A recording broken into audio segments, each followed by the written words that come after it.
لیکن نہیں، یہ نہیں فرمایا کہ میں تمہارے اندر اپنے بات قرآن کے ساتھ ابو بکر چھوڑ رہا ہوں، عمر چھوڑ رہا ہوں، عثمان چھوڑ رہا ہوں، علی چھوڑ، فرمایا میں اہل بیت چھوڑ رہا ہوں۔ کیوں؟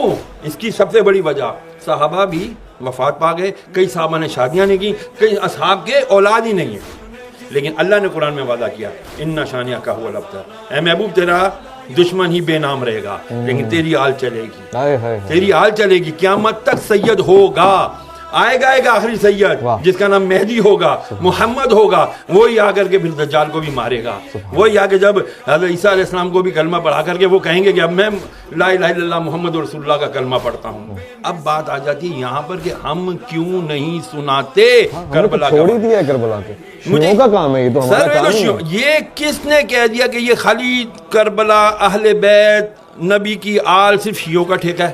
سوری ٹو سے اگر میرے الفاظ سکتے ہیں یار، نبی علیہ السلام نے فرمایا قرآن کی نص ثابت ہے، نص اس کو کہتے ہیں جس پہ قرآن سے دلیل آئی ہو، تو قرآن کی آیت مباہلہ نہیں ہے، آیت تطہیر نہیں ہے، میں تم سے کچھ نہیں مانگتا، نبی فرما رہے ہیں اللہ کی، میں کوئی کچھ نہیں سوال کرتا تم سے، الا المودۃ القربا، میرے اقربا کی، میرے اہل بیت کی، ان کی مودت رکھو، اور مودت محبت سے بہت عالی مقام ہے، اس کے اندر اگر ہم جائیں گے نا، لیکن جب تک وہ کرائیٹیریا نہیں بنے گا اس وقت تک بچیں گے نہیں۔ کون سا ٹولہ شروع ہو گیا جی، ذرا سا ذکر اہل بیت کیا، ذکر علی کیا، انہوں نے کہا تفضیلی ہے تو رافضی ہے، اب اس کا کیا کریں، یہ بھی تو مسئلہ ہے۔ میں نے آپ سے عرض کیا نا، ہمیں دوبارہ ریویو کرنا پڑے گا۔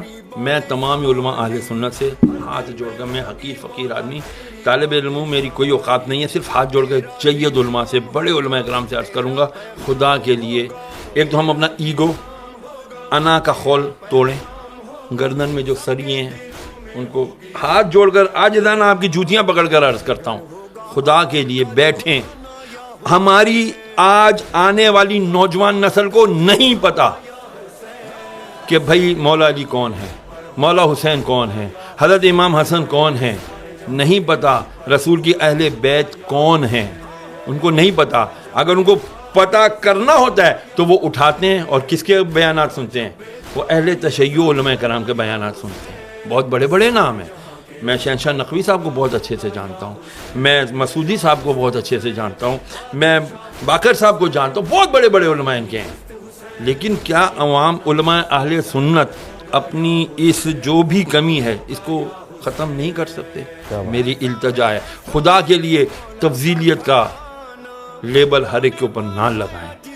صحابہ کرام علیہ رضوان ان کے اپنے مقام ہیں، اہل بیت کا الگ مقام ہے، کیوں مقابلہ کرتے ہیں آپ لوگ؟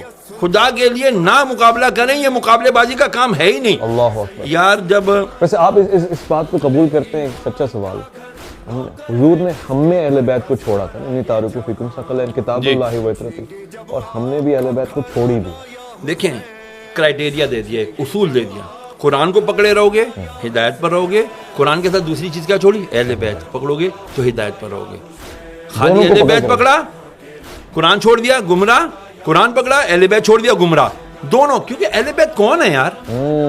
کربلا اگر نہ برپا ہوتا، میں بہت بڑی بات عرض کرنے لگا ہوں، اگر کربلا کا واقعہ نہ ہوتا تو خدا کی قسم حق اور باطل کا پتہ ہی نہیں چلنا تھا۔ اللہ اکبر۔ پھر تو وہی ہوتا جس کی لاٹھی اس کی بھینس۔ یزید آ جاتے ہر دور کے اور کہتے ہیں جی ہم اتھارٹی ہے، ہمارے پاس طاقت ہے، ہماری بات مانو، ہم جو کہہ رہے ہیں وہی حدیث ہے، ہم جو کہہ رہے ہیں وہی شریعت ہے۔ امام حسین نے کیا تھا یار، بڑے مزے سے مدینے میں رہ رہے تھے، بڑے آرام سے جو ہے نا زندگی گزار سکتے تھے، وظیفے مقرر ہو جاتے، کسی جگہ کی گورنر ہی مل جاتی، ہاں جی گادی نشین بن جاتے لوگ یہاں پر، کتنی بڑی گدی آپ کے پاس ہے۔ ہاں آج اللہ اکبر۔ تو پھر ذرا بتائیے جو آل رسول ہوتے اس سے بڑی گدی کسی کی ہونی تھی؟ نہیں ہونی تھی نا، لیکن نہیں۔ کہتے ہیں نا جن کو دھوکے سے کوفے بلایا گیا، جنہیں بیٹھے بٹھائے ستایا گیا، جن کی گردن پہ خنجر چلایا گیا، اس حسین ابن حیدر پہ لاکھوں سلام۔ آج اس حسین نے اگر قربانی نہ دی ہوتی 61 ہجری میں، خدا کی قسم اسلام کا نام لیوا کوئی نہ ہونا تھا، پھر یزید اور صرف یزید ہوتا۔ میں کسی چینل پر گیا تھا، معذرت کے ساتھ ایک عرض کر دوں، میرا میڈیا کہتے ہیں آزاد ہے، کوئی آزاد نہیں ہے۔ مجھے کہا گیا یزید کا نام نہیں لینا،